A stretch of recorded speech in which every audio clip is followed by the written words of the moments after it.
Mr. Chairman. Secretary, thank you for being here. Thanks for all the work that went into this. I need to ask a couple of questions. You and I have spoken multiple times about DIR fees and that retroactive clawback process that's been so painful for independent pharmacies around the country as they're trying to be able to provide pharmaceuticals to people that need them, especially in rural areas. You have done a proposed rule. Myself and several others have commented back to you on that one. Can you give us any update on that or where things are going with that rule? So that rulemaking, of course, is pending. I believe the comment period is closed, and so we're working on the final on that. And what that would do in the proposal is ensure that the patient is getting the full benefit of whatever the lowest reimbursement level from a pharmacy benefit manager to the pharmacy would be. As a result, we think that would, and I've heard from pharmacists, think that would effectively change this retrospective DIR approach that is hurting so many community pharmacists. And the rebates are not getting to the patient They are not. at the end of the day. And so that's part of the challenge as well. Last year, you and I spoke at actually an appropriations hearing, and I was on this same song at that point with you as well about DIR fees. You had mentioned that the Office of Inspector General, you were going to talk to them about doing a study on that one. Do you have any updates on that study or any knowledge of the timeline? Yep. So that study's underway, and I believe it's close to being wrapped up and getting out. Okay, that'd be terrific. Let me shift subjects to you. In your budget, you mentioned about some reforms on 340B, trying to be able to help it get towards more targeted low-income patients.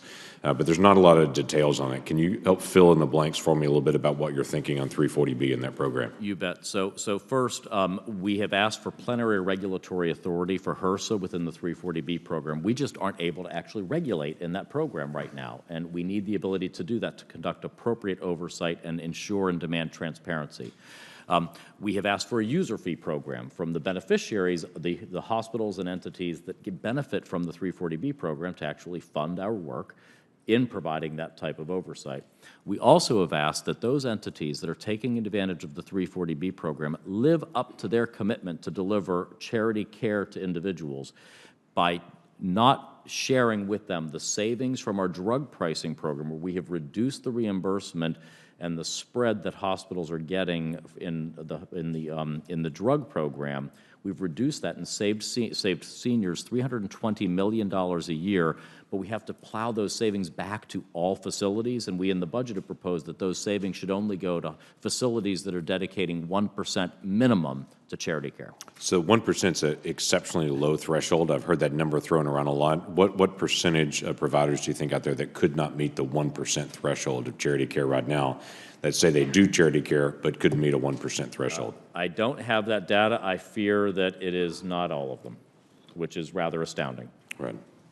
Well, that would be a concern, obviously, long term. If you're saying you're doing charity care and can't hit a 1% number, then you're not doing significant charity care, and we need to be able to discuss that.